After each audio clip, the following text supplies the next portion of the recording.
الشاكرين وأفضل الصلاة وأكمل السلام على سيد المرسلين خاتم النبيين قائد الغر المحجلين أكرم الأولين والآخرين نبی الحرمین امام القبلتین وسیلتنا فی الدارین المزین بکل زین المنزہ من کل عیب و شین مولانا و مولا الثقلین جد الحسن والحسین نبی الانبیاء عظیم الرجاء عمیم الجود والعطاء ماہ الذنوب والخطاء شفیعنا یوم الجزاء سر اللہ المکنون در اللہ المخزون نور الافئدة والعیون سرور القلب المحزون عالم ما کان وما یکون سیدنا و مولانا محمد المبعوث رحمۃ للعالمین اما بعد فاعوذ باللہ من الشیطان الرجیم بسم اللہ الرحمن الرحیم الا ان اولیاء اللہ لا خوف علیہم ولا هم یحزنون صدق اللہ مولانا العظیم وصدق رسولہ النبی الکریم الامین ان اللہ وملائکتہ یصلون علی النبی یا ایہا الذین آمنوا صلوا علیہ وسلموا تسلیما الصلاۃ والسلام علیک یا سیدی یا رسول اللہ وعلى آلك وأصحابك يا سيدي يا حبيب الله الصلاة والسلام عليك يا سيدي يا رحمة للعالمين وعلى آلك وأصحابك يا سيدي يا شفيع المذنبين اللہ اکبر۔ نہایت واجب الاحترام معزز محترم حاضرین اور سامعین کرام، قرآن مجید کی بڑی معروف آیت کریمہ مجھے تلاوت کرنے کا اور آپ حضرات کو سماعت فرمانے کا شرف حاصل ہوا ہے۔ ارشاد باری تعالی ہے الا ان اولیاء اللہ، خبردار بے شک جو اللہ کے ولی ہیں، لا خوف علیہم ولا هم یحزنون، جنہیں خود ذات واجب اپنی ولایت کی مسند پر براجمان کرتا ہے، اپنی ولایت کا تاج جن ولیوں کے سر پہ پہنا دیتا ہے، پھر ان کی شان یہ ہے کہ نہ انہیں کوئی خوف رہتا ہے اور نہ انہیں کوئی غم رہتا ہے۔ دو لفظ بنیادی طور پر پہلے بھی کئی دفعہ بیان کیے ہیں، پھر میں آپ کی خدمت میں عرض کرتا ہوں تاکہ بات مزید واضح ہو سکے۔ صفات اولیاء بیان کرتے ہوئے فرمایا لا خوف علیہم ولا هم یحزنون، انہیں خوف بھی نہیں اور حزن بھی نہیں، خوف بھی نہیں اور غم بھی نہیں۔ حزن کا معنی غم، لا خوف علیہم ولا هم یحزنون، انہیں خوف بھی نہیں اور انہیں غم بھی نہیں۔ یہ دو بنیادی جو لفظ ہیں ان کے معنی پہ غور کریں، پھر بات کو آگے بڑھاتے ہیں۔ مفسرین اکرام نے توضیح کرتے ہوئے، تشریح کرتے ہوئے، تفسیر کرتے ہوئے یہ بات واضح کی ہے کہ خوف ایسے ڈر کو کہتے ہیں جو خود انسان کو اپنے بارے میں، اپنی ذات کے بارے میں جب انسان کو ڈر ہو اسے کہا جاتا ہے خوف۔ یعنی خوف کے لیے لازم ہے کہ ایسا ڈر جو خود اپنی ذات کے لیے ہو، اور ایسا ڈر جو اپنے لیے نہ ہو بلکہ دوسرے کے لیے ہو، اسے کہتے ہیں حزن، غم۔ تو یہاں دو لفظ بیان کر کے ولیوں کے لیے فرمایا لا خوف علیہم ولا هم یحزنون، کہ جنہیں اللہ اپنی ولایت کی مسند عطا کرتا ہے، جنہیں اللہ کی بارگاہ سے ولایت عطا ہوتی ہے، ان سے خوف بھی ختم کر دیا جاتا ہے، ان سے حزن بھی ختم کر دیا جاتا ہے۔ کیا مطلب؟ انہیں اپنے بارے میں بھی ڈر نہیں رہتا، اور جو کوئی ان سے وابستہ ہو جائے اس کے بارے میں بھی پھر انہیں ڈر نہیں رہا کرتا۔ اللہ اکبر، اللہ اکبر۔ قرآن پاک سے اس کی مثالیں بھی پیش کی جا سکتی ہیں، لیکن وقت کے اختصار کے باعث ہم بات کو آگے بڑھاتے ہیں کہ اللہ سبحانہ و تعالی خوف اور غم کی کیفیت کو کیسے ختم کرتے ہیں، اور خوف زدہ کرنے والی چیزیں بھی کیسے ان کی خاطر اپنی گردن کو جھکا دیتی ہیں۔ اور سنو اور اپنا ایمان تازہ کرو۔ سبحان اللہ۔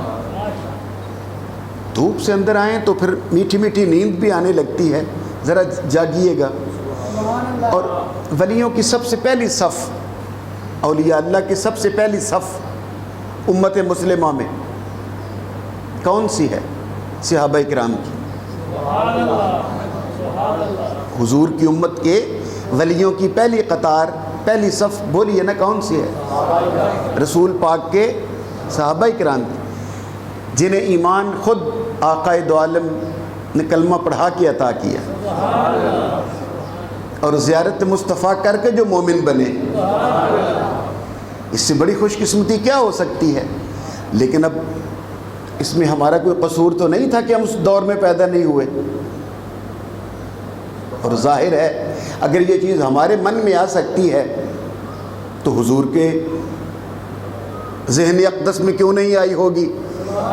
میرے آقا نے تا قیامت ہم جیسے اپنے غلاموں کو خوشخبری سنائی، اور نوید سنائی، اور نوید مسرت سنائی، اور یہ کہہ کر دل باغ باغ کر دیا کہ جب بھی یاد کرو گے تمہارا ایمان وجد کر اٹھے گا۔ میرے آقا نے فرمایا طوبیٰ، مبارک ہو اسے جس نے مجھے دیکھا اور پھر ایمان لایا، وطوبیٰ 7 مرات لمن رانی وآمن بی، اور 7 بار مبارک ہو اسے جس نے مجھے نہیں دیکھا مگر ایمان لایا۔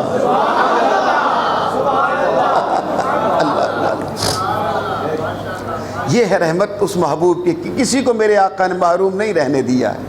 لیکن وہ پہلی قطار، وہ پہلی صف جنہیں ولایت کی مسند عطا کی گئی، انہیں رسول پاک کے صحابہ کرام کہا جاتا ہے۔ اور یہ بھی یاد رکھیے گا، آگے جب ولایت چلتی ہے تو قیامت تک جسے جسے ولایت کی دولت عطا کی جائے گی، یا میں نے آپ کو بتلا رکھا ہے، جزاک اللہ، ماشاء اللہ، جیتے رہیے۔ اب آگے تا قیامت جس کو بھی ولایت ملے گی، اللہ اکبر، تو اس کے لیے لازم ہے، حضرت مجدد پاک فرماتے ہیں کہ ہر وہ شخص جس کے دل میں بغیر کسی تقریر کے، بغیر کسی وجہ کے، بغیر کسی کے کہے، جس کے دل میں رسول اللہ کی آل کا پیار آنا شروع ہو جائے، مولا علی کا، امام حسن کا، امام حسین کا، بی بی فاطمہ الزہرا کی محبت جس کے دل میں آنا شروع ہو جائے، حضرت مجدد پاک فرماتے ہیں سمجھو اس کے لیے ولایت کا دروازہ اللہ نے کھول دیا۔ اللہ، اور ہمارا تو ایمان ہے، ہمارا کیا بزرگوں کا ایمان ہے، قاضی ثناء اللہ پانی پتی رحمۃ اللہ علیہ کی تفسیر میرے کتب خانے میں موجود ہے، جس پر میں نے نشان لگا کے رکھا ہوا ہے۔ وہ فرماتے ہیں کہ یہ نہ سمجھنا کہ رسول پاک کی اس امت کو ولایت مولا علی کی بارگاہ سے ملتی ہے۔ قاضی ثناء اللہ پانی پتی فرماتے ہیں پہلی امتیں جو گزر چکی ہیں حضرت آدم سے لے کے جناب عیسیٰ علیہ السلام تک، ان امتوں میں بھی اگر کسی کو ولایت ملی ہے اسے بھی روح علی نے فیض دے کے ولی بنایا۔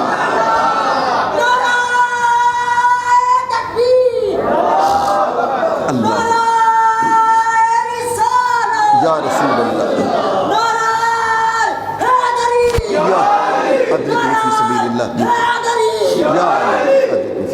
فہا حضرت آدم علیہ السلام سے لے کر حضرت عیسیٰ تک جس امت میں جو بھی ولی ہوئے انہیں بھی روح علی نے فیض دیا، پھر وہ ولی بنا۔ اللہ اکبر کبھی، اللہ اکبر، اللہ اکبر۔ یہاں بالتفصیل یہاں پر کلام ہے، لیکن ہم اس طرف نہیں جاتے بلکہ اپنے آقا کی بارگاہ میں چلتے ہیں جنہیں رسول پاک نے ایمان کی دولت سے مالا مال کر کے مشرف کر کے ولی بنایا ہے۔ آؤ ذرا اس ولی کا تذکرہ کریں، پہلے بھی آپ نے سنا ہے، ہم پھر اس بات کو آگے بڑھاتے ہیں۔ کون؟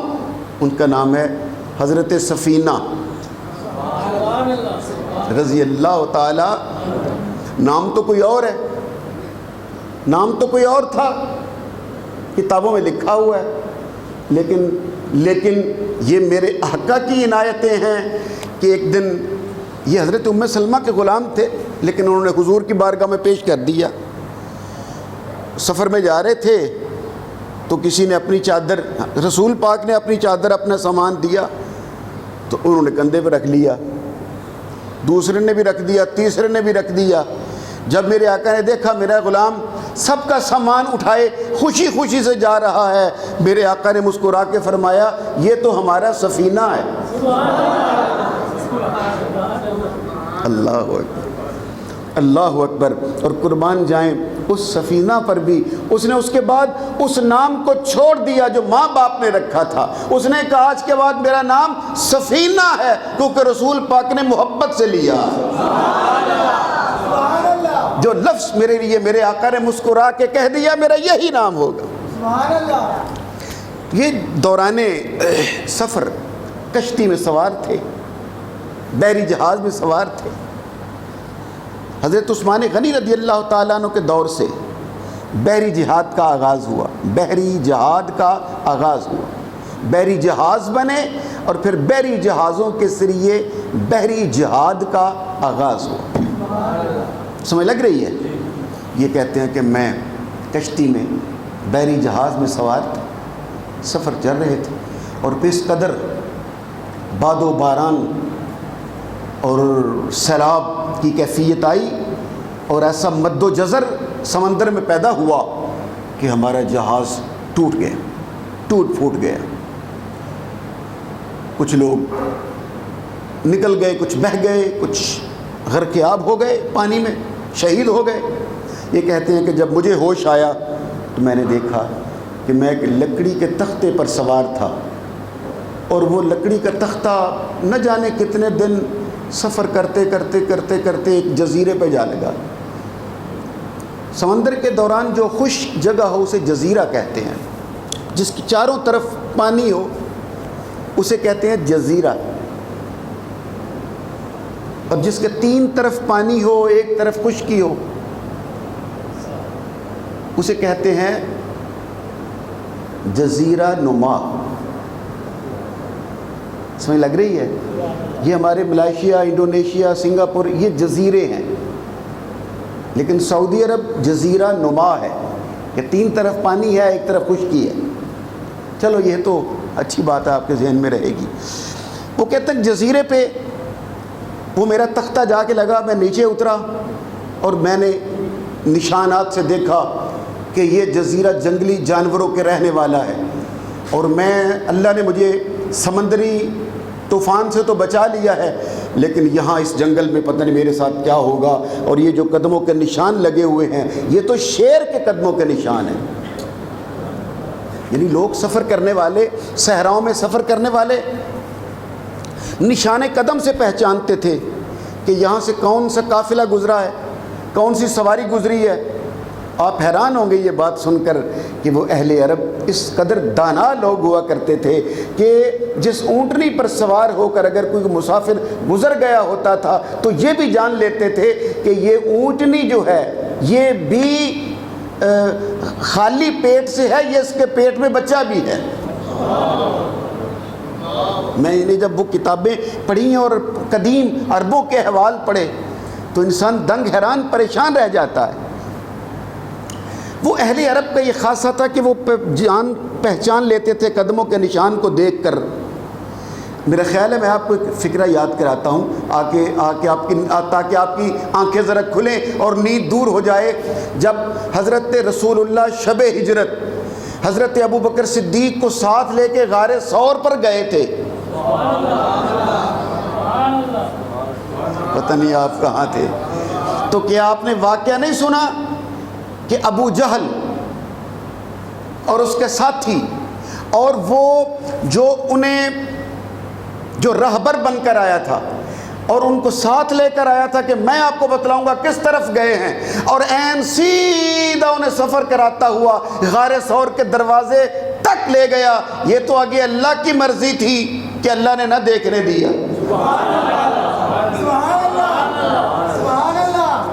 اور مکڑی نے جالا تن دیا، کبوتری بیٹھی اس نے انڈا دے دیا، لیکن آپ حیران نہیں ہو رہے یہ بات سن کر کہ آپ کو سبحان اللہ کہنے کا دل نہیں کر رہا کہ جب حضرت صدیق اکبر نے رسول اللہ کی خدمت میں عرض کیا، یا رسول اللہ اگر یہ لوگ جھک کر دیکھیں گے ہمیں دیکھ لیں گے؟ میرے آقا نے کہا فکر کی ضرورت نہیں ہے، ہم دو نہیں ہیں، اللہ بھی ہمارے ساتھ ہے۔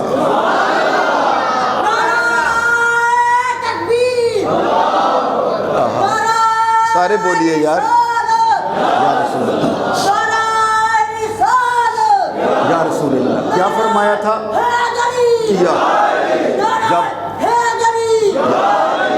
جب حضرت سیدنا ابو بکر صدیق رضی اللہ تعالی انہوں نے پریشان ہو کر کہا نا یہ جھکیں گے اپنے قدموں کی طرف دیکھیں گے ہمیں دیکھ لیں گے، تو میری سرکار نے کیا کہا تھا؟ یہ قرآن مجید ہے، گھر جا کے پڑھ کے دیکھ لیجیے، سورہ توبہ میں ہے، کہا فکر نہ کر، لا تحزن۔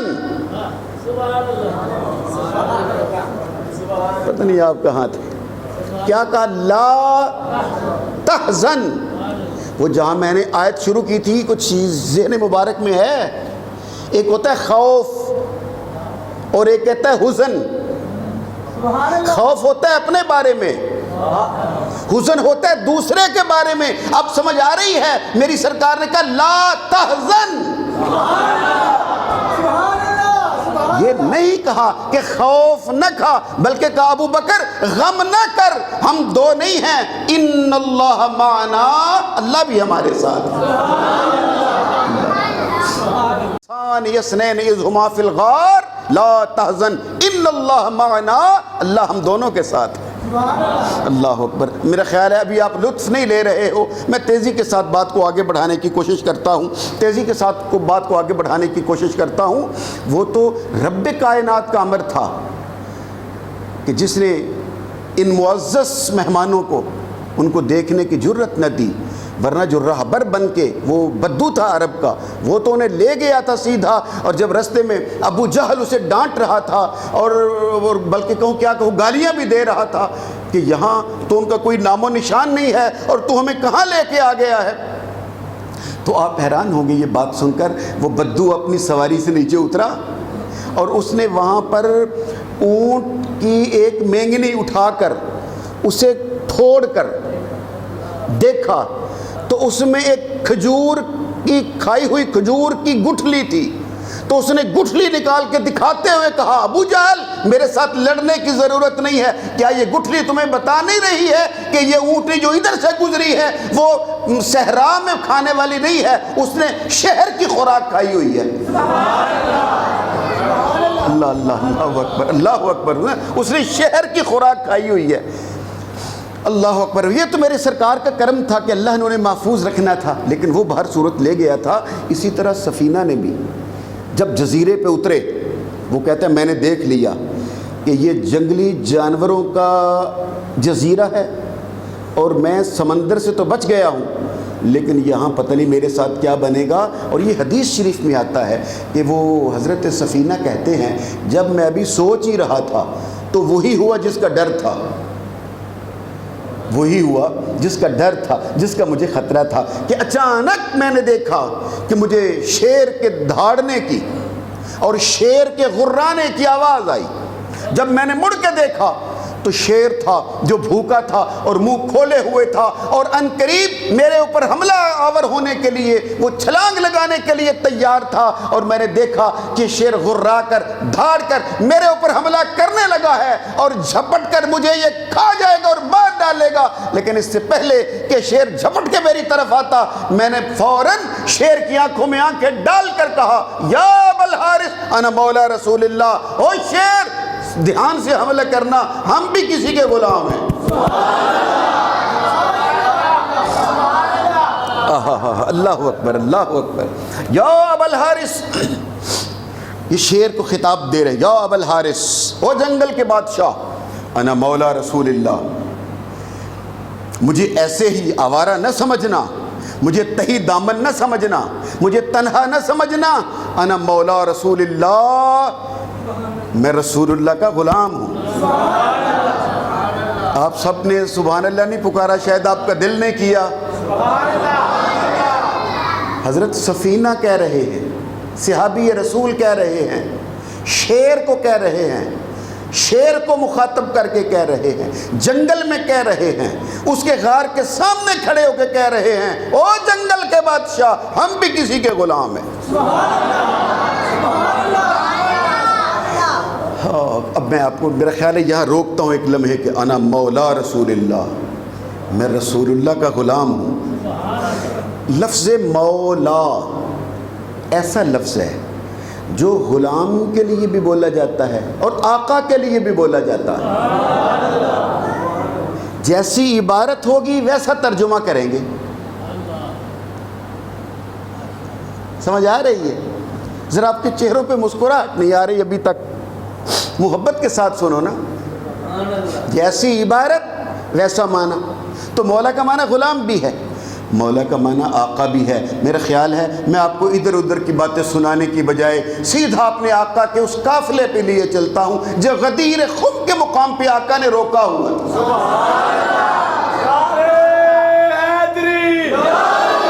تھا۔ جیتے رہو۔ اور قافلہ روک کر میری سرکار نے جانوروں اونٹوں کے اوپر سے پالان اتار کر میرے آقا نے ممبر بنایا اور ممبر پہ کھڑے ہو کے اعلان کیا، سنو، من کنت مولا، من کنت مولا ہو، جس جس کا میں مولا، فعلی مولا، اس کا علی مولا۔ اللہ اکبر، اللہ اکبر۔ اگر آج کوئی کہے کہ ہمارا تو علی مولا نہیں ہے تو اس پر فکر مند ہونے کی ضرورت نہیں ہے۔ میرے آقا نے سب کا مولا نہیں بنایا علی کو، صرف اس کا مولا بنایا ہے جو رسول پاک کو اپنا مولا مانتا ہے۔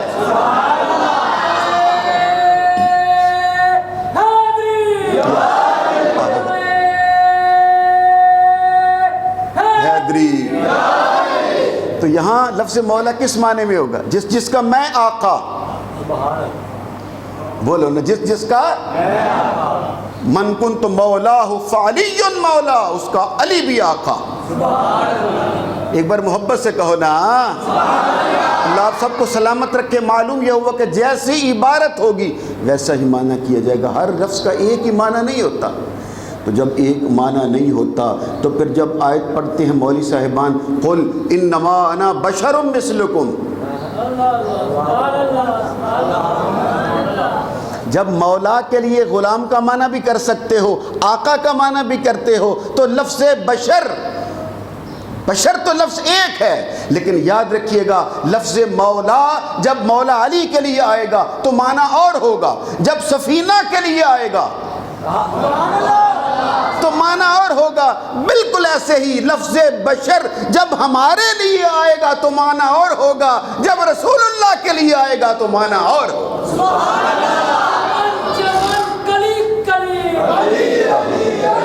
جیتے رہو۔ ہوا یہ سارے جواب دیا کرو، نعرے کا جواب سب کو دینا چاہیے.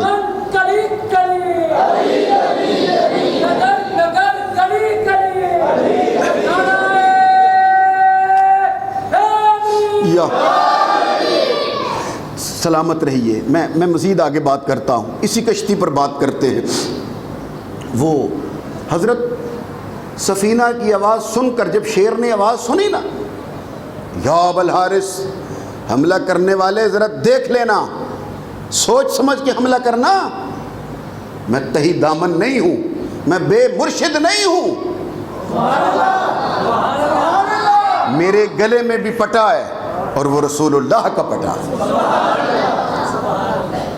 حضرت سفینہ رضی اللہ تعالی عنہ آپ فرماتے ہیں جیسے ہی میرے لفظ شیر کے کانوں سے ٹکرائے اس کا منہ بند ہو گیا اور اس نے اپنے ایک پہلو سے میری طرف اشارہ کیا، گویا مجھے بتلا رہا تھا فکر کی ضرورت نہیں ہے، آ میں تجھے مدینے کا رستہ دکھا کے آتا ہوں.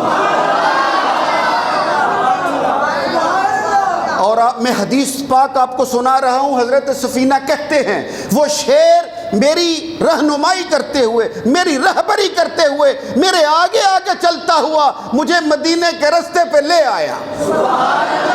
اور جہاں شہر مدینہ کا رستہ نظر آ رہا تھا وہاں تک پہنچا کر شیر پھر غرایا، گویا مجھے سمجھ آ رہی تھی کہ اب یہ مجھے الوداع ہو رہا. شیر واپس پلٹ گیا. اب تک جن کا جی نہیں سبحان اللہ کہنے کو چاہا، اس میرے جملے پر حدیث تو پوری ہو گئی مگر میرے اس جملے پر سبحان اللہ وہ بھی پکار اٹھیں گے. کیا آپ کو اپنے آقا کے شہر مدینہ کی شان سن کر ایمان تازہ نہیں ہوا کہ معلوم یہ ہوا کہ انسان تو انسان، جنگل کے جانور بھی پہچانتے ہیں رسول اللہ کون ہے اور ان کا شہر مدینہ کہاں پر.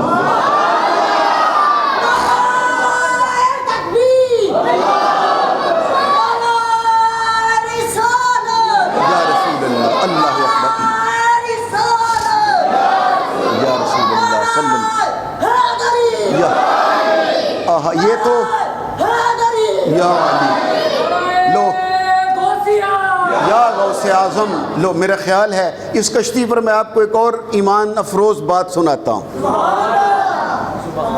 یہ کشتی تو تھی سمندر میں، یہ کشتی تو تھی، یہ بحری جہاز تو وہ تھا جو چلتا ہے سمندر میں.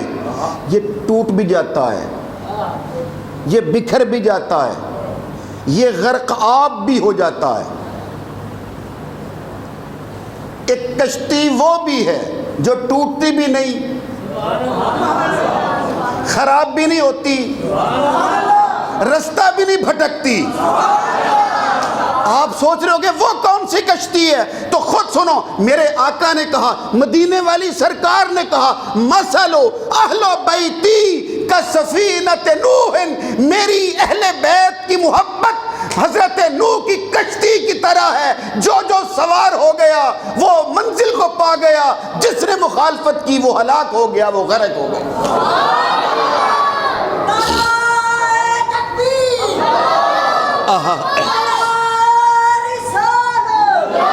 یا رسول فرمایا. اب میرے خیال ہے قرآن پاک کی آیتیں سنانے کا تو وقت نہیں ہے لیکن اشارہ کرتا ہوں قرآن پاک سے. کیا قرآن پاک میں موجود ہے، وَاصْنَعِ الْفُلْكَ بِأَعْيُنِنَا. اے حضرت نوح علیہ السلام کشتی بناؤ، اللہ تعالیٰ کہہ رہے ہیں بِأَعْيُنِنَا، اور ہماری نظروں کے سامنے بناؤ. چلو اس پر میں انشاءاللہ بالتفصیل آپ کو کشتی نوح سناؤں گا، لیکن یہ ایک اشارہ جو ہے اب میں کیے دیتا ہوں. کشتی بن گئی اور اعلان ہو گیا جو کوئی اس میں سوار ہوگا وہ بچ جائے گا، جو نہیں سوار ہوگا وہ ڈوب جائے گا، وہ ہلاک ہو جائے گا. اور 950 سال حضرت نوح علیہ السلام 950 سال تبلیغ کرتے رہے. اور کیا آپ جانتے ہو 950 سال میں کتنے لوگوں نے ایمان حاصل کیا؟ 72. کتنے؟ پھر کہیے 72 لوگوں نے ایمان قبول کیا۔ جملہ ذرا مشکل ہے، میں دیکھتا ہوں واضح کر سکوں گا یا نہیں بات کو۔ 72 یہ سوار ہوئے کشتی میں، اور 8 ان کے اپنے گھر کے لوگ تھے، حضرت نوح علیہ السلام اور ان کی ایمان والی بیوی۔ ایک بیوی قرآن پاک کے مطابق ایک بیوی اپنے بیٹے کے ساتھ ہی پانی میں بہہ گئی۔ نوح علیہ السلام ان کی بیوی، 2 3 ان کے بیٹے اور ان کی بیویاں، 6 اور 2 8، 80 ٹوٹلی افراد تھے۔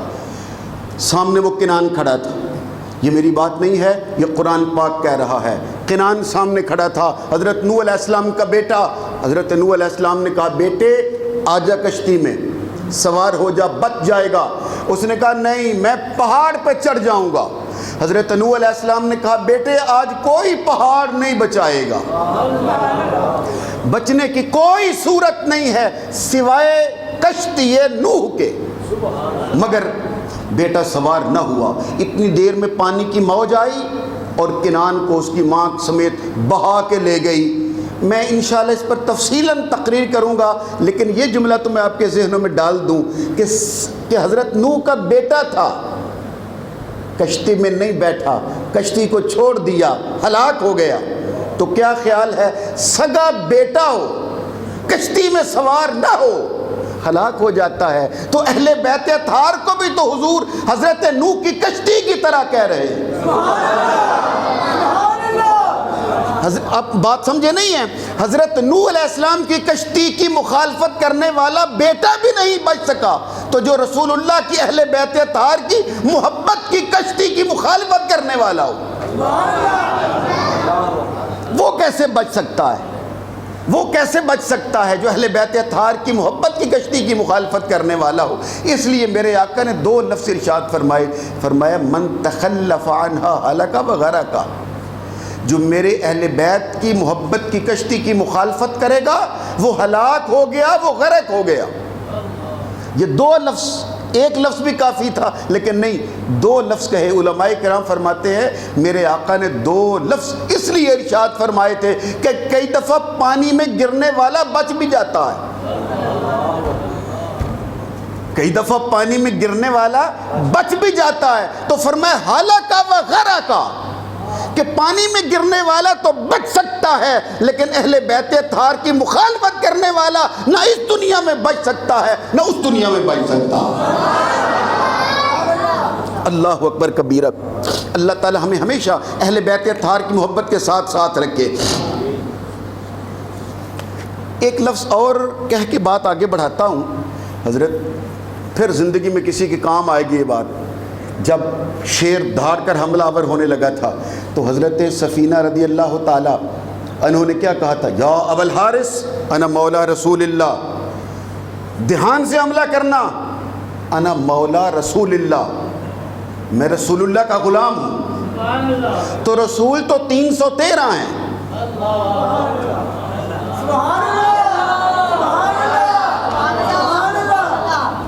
رسول کتنے ہیں؟ 313۔ ہم جب کہتے ہیں نا یا رسول اللہ یا رسول اللہ یا حبیب اللہ، تو ہمارے مخالف جو اہل سنت کے مخالف وہ فوراً ہم پکڑ لیتے، وہ کہتے ہیں رسول تو 313 ہیں اور تم کہتے ہو یا رسول اللہ، پتہ نہیں کسے پکارتے ہو،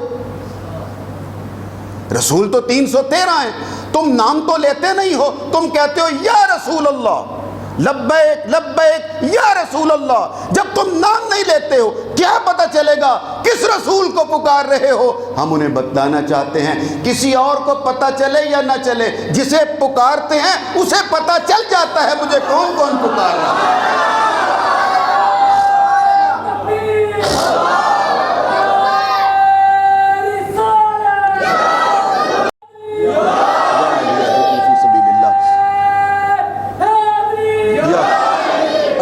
اور پھر دوسرا ایک اور مسئلہ بھی یاد رکھیے گا، انہوں نے نام نہیں لیا، صرف کہا انا مولا رسول اللہ، جیتے رہو ماشاءاللہ ماشاءاللہ، انا مولا رسول اللہ۔ شیر دھیان سے حملہ کرنا، میں رسول اللہ کا غلام ہوں۔ قیامت تک یہ بات ثابت ہو گئی، قیامت تک اہل سنت کا مسلک واضح ہو گیا، کیا کہ اس میں کوئی شک نہیں کہ رسول 313 ہیں، لیکن جب نام نہ لیا جائے،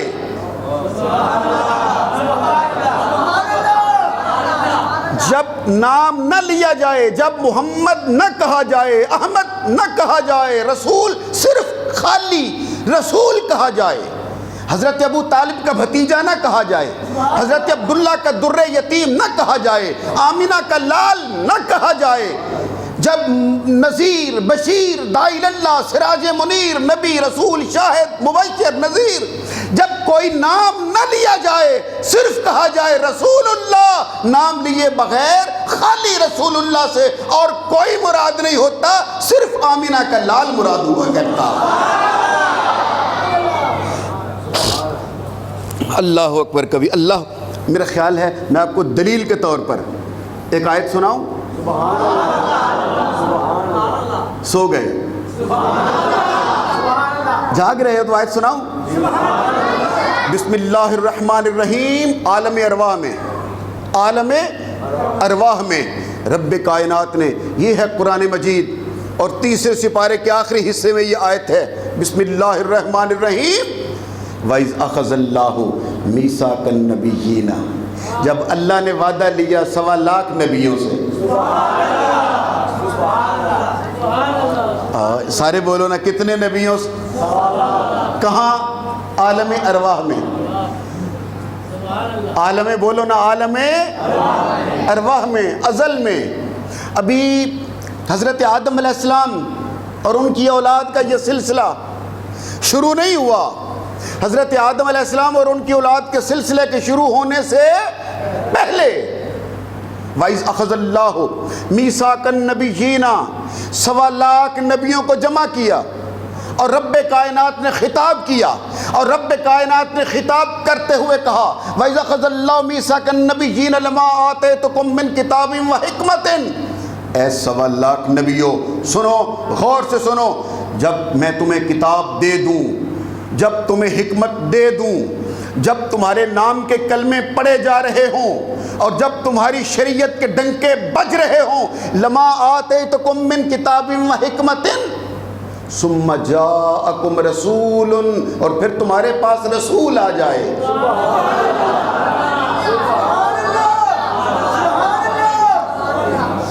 اللہ، بس میرا خیال ہے جو جن حضرات کو سمجھ آ گئی ہے انہوں نے لطف لے لیا ہے۔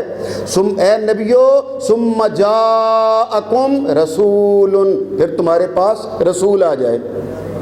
رسول تو 313 ہیں، یہ کس رسول کی بات کر رہا ہے؟ رسول تو 313 ہیں، اللہ نے بھی تو نام نہیں لیا۔ جب نبیوں سے خطاب کرتے ہوئے رسول پاک کی آمد کا اعلان کیا تو اللہ نے بھی تو نام نہیں لیا کہ محمد آئے، احمد آئے، نہیں، لما جاءکم رسول، یہ رسول آ جائے۔ آپ لطف لیجئے اپنے آقا کی شان سن کر۔ پہلے نبی وَإِذْ أَخَذَ اللَّهُ مِيثَاقَ النَّبِيِّينَ لَمَا آتَيْتُكُم مِّن كِتَابٍ وَحِكْمَةٍ، تمہیں کتاب و حکمت دے دوں، ثم پھر جاءکم رسول، پھر وہ رسول آ جائے گا۔ محمد احمد کہنے کی ضرورت نہیں ہے، روز ازل سے اللہ نے اعلان کر کے نبیوں میں خطاب کر کے یہ بات واضح کر دی کہ نبیوں کے مجمع میں بھی اگر رسول کہہ کر بات کی جائے گی تو مراد صرف آمینہ کا لال ہے۔ اور اللہ تم نے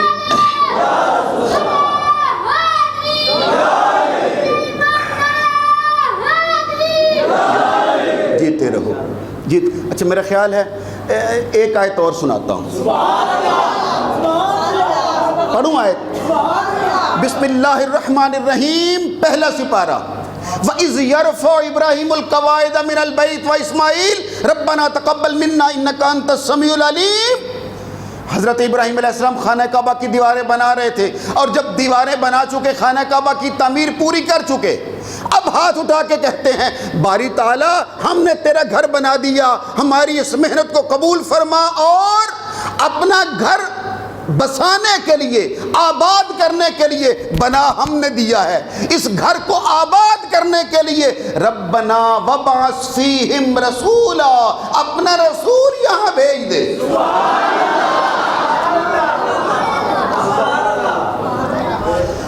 نام لینے کی ضرورت محسوس کی ہے؟ حضرت ابراہیم علیہ السلام نے نام لینے کی ضرورت محسوس نہیں، بلکہ خالی کہا ربنا وابعث فیہم رسولا، رسول یہاں بھیج دے۔ تو خود بھی تو رسول تھے، اور کئی رسول ابھی آنے والے ہیں، ان کے بعد حضرت موسیٰ بھی رسول ہیں، حضرت عیسیٰ بھی رسول ہیں، ان کے بعد حضرت داؤد بھی رسول ہیں۔ تو اے ابراہیم علیہ السلام، آپ کس رسول کی آمد کی بات کر رہے ہو؟ حضرت ابراہیم بھی ایک ہی جواب دیتے ہیں، وہ کہتے ہیں فکر نہ کرو، عالم ارواح میں جس رسول کے بارے میں کہا تھا نا وہ آئے گا، میں بھی اسی کی بات کر رہا ہوں، بھیج دے۔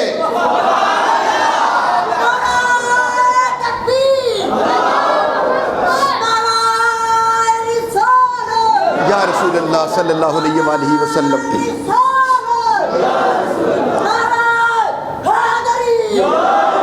اللہ اکبر۔ نہیں، میرا خیال ہے میں اب تقریر ختم کرتا ہوں ایک اور بحری جہاز کی بات کر کے، چونکہ آج ذکر، چونکہ محفل حضور غوث العظم پیران پیر دستگیر شہنشاہ بغداد والی جیلان، لنگر شریف تیار ہو گیا یا ہو رہا ہے؟ ہو گیا ہے، چونکہ حضور غوث العظم کی یارشی کی دعا بھی ہوگی، تو میرا خیال ہے میں حضور غوث پاک کے خاندان اور رسول پاک غوث پاک کے شہزادے کی بات کرتا ہوں۔ آپ جان جاؤ گے کہ اگر حضور غوث العظم پیران پیر دستگیر کے جانے کے 1000 سال کے بعد،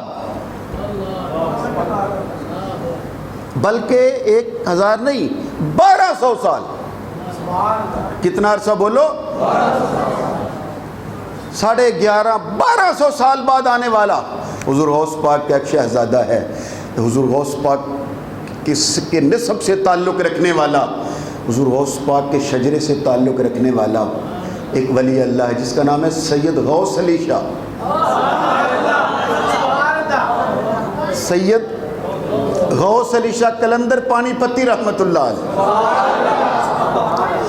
ہندوستان میں سلسلہ قادریہ پر بہت خدمت کرنے والے یہ بزرگ ہیں۔ سید غوث علی شاہ صاحب قلندر پانی پتی رحمت اللہ علیہ ایک کشتی میں یہ بھی سوار ہوئے تھے۔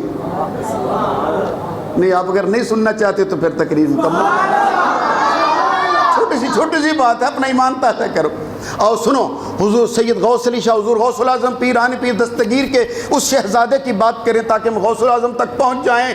وہ بھی جہاز حج کے لیے، وہ کہتے ہیں کہ جب میں بمبئی سے بحری جہاز چلتے تھے جو مختلف علاقوں سے ہوتے ہوئے جدہ پہنچتے تھے، میں نے عرض کیا نا کہ جدہ کو جزیرہ نما کہتے ہیں، ایک طرح سے سمندر تینوں طرف لگتا ہے، تو یہاں سے سیدھا سمندر میں وہ بحری جہاز چلتے تھے 70-75 تک، بلکہ 80 تک بھی چلتے رہے، 80 کے بعد ہی پھر میرا خیال ہے وہ سارا سلسلہ ختم ہوا جہازوں کا۔ سفینہ عرب، اور میری طرف دیکھو اور اپنا ایمان تازہ کرو۔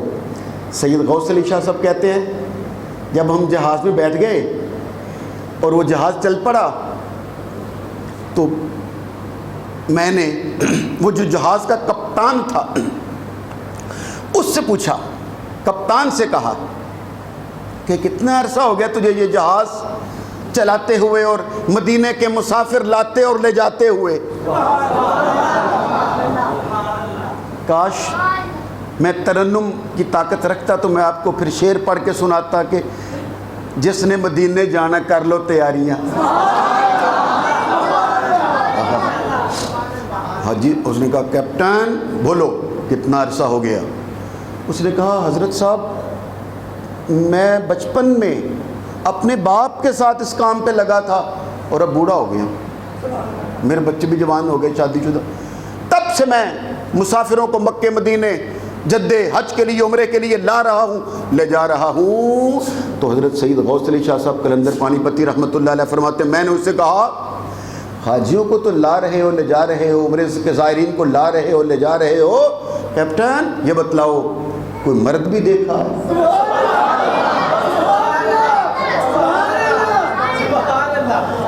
کوئی مرد بھی دیکھا؟ تو کیا یہ ساری جو جاتے تھے یہ مرد نہیں تھے؟ یہ جتنے سینکڑوں ہزاروں لوگ کیا یہ مرد نہیں تھے؟ نہیں، اصل میں مرد ایک تصوف کی اصطلاح ہے۔ فقر کی دنیا میں مرد کسے کہتے ہیں؟ یاد رکھو گے اگر بتلا دوں تو؟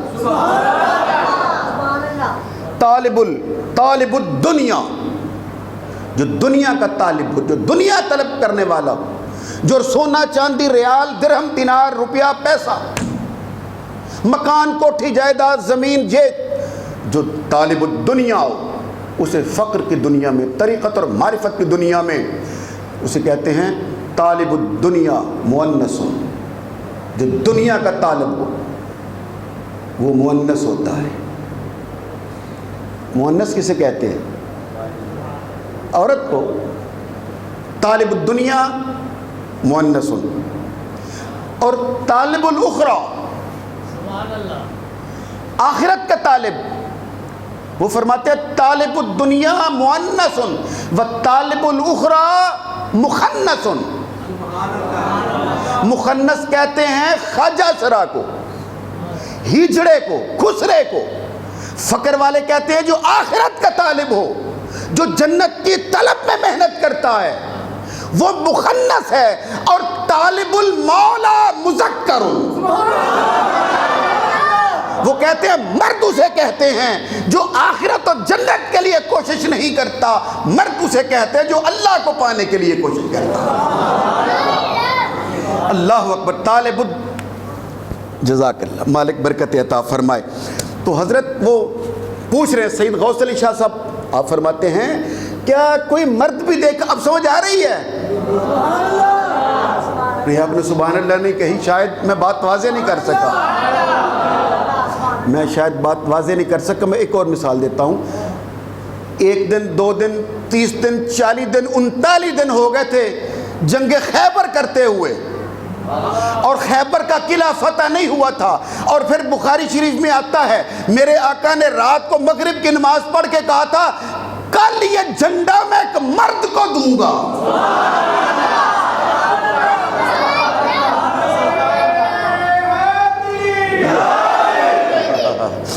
اب میرے خیال ہے بات واضح ہو گئی۔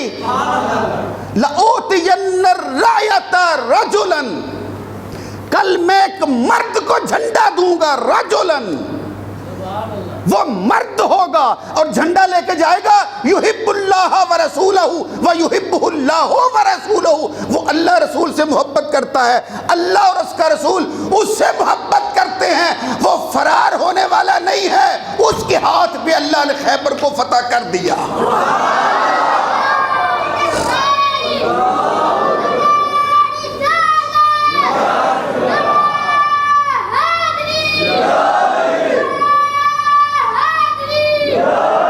کہا اللہ اکبر۔ چلو بات لمبی نہ ہو، پھر ہم واپس پلٹتے ہیں، میرے خیال کچھ بات واضح ہو گئی ہے۔ بابا جی نے کہا سید جزاک اللہ بیٹے جیتے رہو۔ حضرت سید غوث علی شاہ آپ فرماتے ہیں کوئی ہم جیسے سارے حاجی ہی دیکھے ہیں یا کوئی مرد بھی دیکھ؟ اب وہ جو جس کی عمر گزر گئی تھی نا، اس نے کہا جی 2 دیکھے ہیں۔ کتنے؟ اس نے کہا کون کون سے؟ اس نے کہا جی ایک تو آپ ہو۔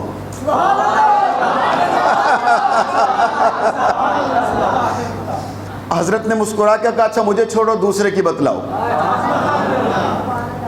اس نے کہا جی دوسرا وہ تھا جب میں ابھی بچہ تھا، میرا باپ اس جہاز کا کپتان تھا، اور ساتھ میں بھی اپنے باپ کے یہ کام کر رہا تھا، میں نوعمر تھا۔ تو ایک دن ہم جہازیوں کا جہاز لے کے جب بمبئی سے چلے نا، تو ایک بابا جی مسلح نکال کر نا اپنا، فقیر ایک جھاڑ کے وہ باہر نکلا نیچے سے، اور عرشے کے اوپر والی منزل کہتے تھے عرشہ، اوپر آ کے کہنے لگا بیٹھ کے بابا جی، اور ان کے چہرے پر پریشانی کے آثار تھے، اور جہاز چلے ابھی 3را دن یا 4تھا دن تھا۔ آئے اور آ کہتے ہیں کپتان صاحب یہ جہاز کب پہنچے گا جدے؟ تو ان کا بابا جی 1.25 مہینہ لگتا ہے۔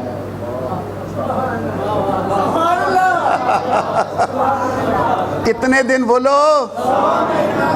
40 مہینہ لگتا ہے بابا. اب بابا جی فوراً بولے او ہو یار، مجھے اگر پتہ ہوتا کہ یہ پانی کا سفر اس قدر تکلیف دہ ہے، میں تمہارے جہاز میں بیٹھتا ہی نہ. میں تو تمہارے جہاز میں بیٹھ گیا، میرا دل متلا رہا، میرا جی متلا رہا ہے، مجھے تو قے آ رہی ہے، مجھے الٹی آ رہی ہے، اور یہ پانی کے جو سفر ہے اتنا تکلیف دہ ہوتا ہے، او میرا دل خراب ہو رہا ہے یار، یہ جلدی نہیں پہنچ سکتا. وہ جو کپتان تھا اس نے کہا نہیں بابا جی، اس کی تو ایک رفتار ہوتی ہے، اسی رفتار سے یہ چلتا ہے اور مختلف منزلوں پہ ٹھہرتا ہوا اپنی آخری منزل پہ پہنچتا ہے. وہ بابا جی پھر بولے، کہتے ہیں اگر مجھے پتا ہوتا کہ یہ جہاز کا سفر اس قدر تکلیف دہ ہے، میں جہاز میں بیٹھتا ہی نہ. تم کوشش نہیں کر سکتے، یہ جہاز جلدی نہیں جا سکتا، میرا جی متلا رہا ہے. کپتان نے جب سنا تو اس نے تفنن تباہ کے طور پر کہا، بابا جی ہماری رفتار سے تو یہ جہاز 40 دن میں چلتا ہے، ابھی تو 4 دن ہوئے ہیں. ہاں میرے جو مزدور ہیں وہ تو زور نہیں لگا سکتے، آپ میں اگر زور ہے تو لگا لیجئے. میرے مزدور تو اتنا ہی زور لگائیں گے، اگر آپ میں طاقت ہے، زور ہے تو آپ لگا لیجئے. کیونکہ بابا جی نے کہا نا یار تھوڑا سا زور لگاؤ جلدی چلا جائے. اس نے کہا آپ میں زور ہے تو لگا لو، یہ ہمارے لحاظ سے تو ایسے چلے گا. جب اس نے کہا نا اگر آپ میں زور ہے تو لگا لو، اب وہ بابا جی جن کے چہرے پر پریشانی کے آثار نمودار ہوئے تھے، اب چہرے پہ جلال آ گیا. اور کپتان سے کہا اچھا بول اب کون سی بندرگاہ آئے گی؟ اس نے کہا عدن. بابا جی نے کچھ سوچا اور پھر کہا عدن. اب کون سی آئے گی؟ اس نے کہا مجہ. بابا جی نے کہا مجہ. اب کون سی آئے گی؟ اس نے کہا حدیدہ. بزرگوں نے کہا حدیدہ. اب کون سی آئے گی؟ اس نے کہا جدہ. بابا جی نے کہا جدہ اور کہا جہاز روک دو، جدہ آ گیا.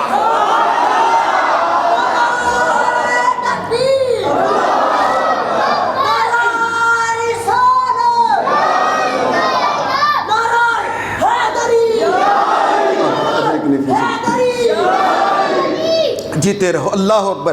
وہ جہاز کا کپتان حیران ہو کر کہتا ہے کہ یہ چوتھے دن یہ 5ویں رات پہ جدہ کہاں؟ اپنے بیٹے سے کہا ذرا پردے ہٹا کے دیکھو.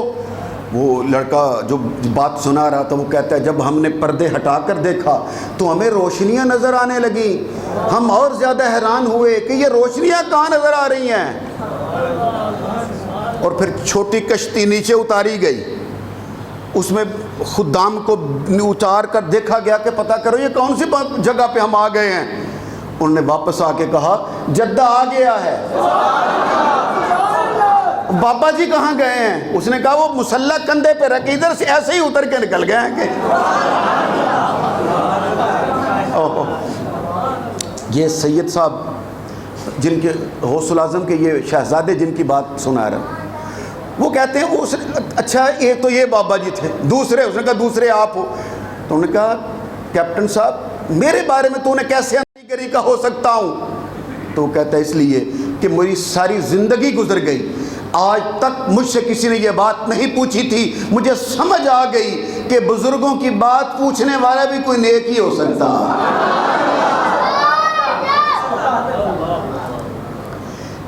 حج کر کے سید غوث علی شاہ صاحب رحمۃ اللہ علیہ حج کر کے نا پھر واپس ہندوستان آنے کی بجائے کئی سال کے لیے سیاحت پہ رہے اور ملک شام عراق بھی گئے. وہاں عراق میں حضرت اویس قرنی، یمن اویس قرنی کے دربار پہ گئے. ہے تو ایک محبت کا جملہ، ایک آدھے منٹ میں بات مکمل کر دوں گا، اگر توجہ میری جانب ذرا کیجئے گا. لوگوں نے کہا حضرت اویس قرنی کے دربار پر جب کہ اتنا لمبا سفر کر کے آپ حج کے بعد وہاں کیوں گئے؟ کہا اس لیے کہ رسول پاک نے دنیا سے جاتے ہوئے حضرت عمر فاروق اور مولا علی شیر خدا سے کہا تھا میرا یہ جبہ اویس قرنی کو دے کے کہنا میری امت کے لیے دعا کرے. اور کہتے ہیں میں حضرت خواجہ اویس قرنی کی بارگاہ میں جو حاضری کے لیے گیا تھا، میری اصل مراد یہ تھی کہ میں رسول اللہ کے جبے کی زیارت کرنا چاہتا تھا۔ اب اپنا ایمان تازہ کرو، اس میں کوئی شک نہیں کہ آپ بھی تھکے ہوئے ہو، لیکن ذرا آخری جملوں کے لیے محبت کے ساتھ، اپنے ایمان کی سلامتی کے ساتھ آخری جملے سنو۔ مالک آپ سب کی محبت سلامت رکھے۔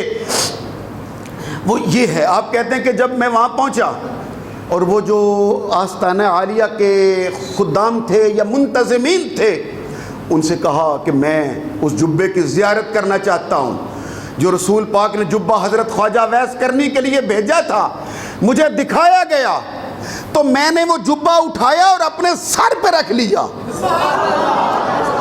اور اب میں مزید تصدیق کے لیے جبہ سر پہ رکھ کے میں اس حجرے سے، اس کمرے سے باہر نکلا اور صحن میں گراؤنڈ میں آ گیا، دھوپ سورج کے سامنے آ گیا۔ کیوں؟ میں دیکھوں یہ اس محبوب نے پہنا تھا، اس کا سایہ ہے یا نہیں۔ حضرت سید غوث علی فرماتے ہیں اللہ کی قسم جب میں نے سر پہ رکھا اور دھوپ میں آیا تو میرا سایہ بھی غائب ہو چکا تھا۔